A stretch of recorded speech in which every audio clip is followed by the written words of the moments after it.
alaikum wa rahmatullahi ta'ala wa barakatuhu. Barkanmu da sake saduwa da ku a wani sabon bidiyon Khalifa One TV.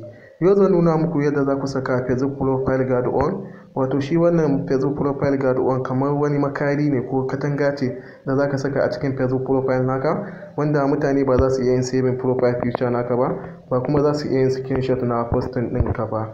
Da farko kafin fara bidiyon nan, da Allah ga wata alama nan daga ƙasan bidiyon nan an rubuta subscribe da jan rubutu, sai ku danna min ita. Daga nan sai ka tafi cikin Play Store naka, sai ka rubuta wannan application ɗin haka kamar haka. Wannan shine application ɗin, zaka danna shi haka. Wannan shine application ɗin, zaka yi install ɗinsa, wanda already na riga na yi install ɗinsa. Sai ka buɗe shi kamar haka.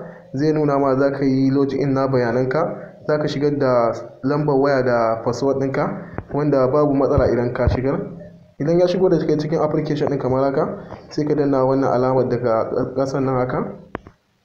Idan ka danna ta, ga wata alama nan daga nan tsakiya haka, wannan sai ka danna ta haka. Sai ka kunna wannan abun na farkon nan haka, wannan alamar kunna sai ka kunna shi kamar haka. Daga nan sai ka koma cikin Facebook profile naka, wanda ta cikin application ɗin ma za ka iya shiga. Gashi ga alamar nan ta kan Facebook profile ɗina, za ka iya komawa ta cikin Facebook naka ka duba haka. Gashi nan ma ya hau.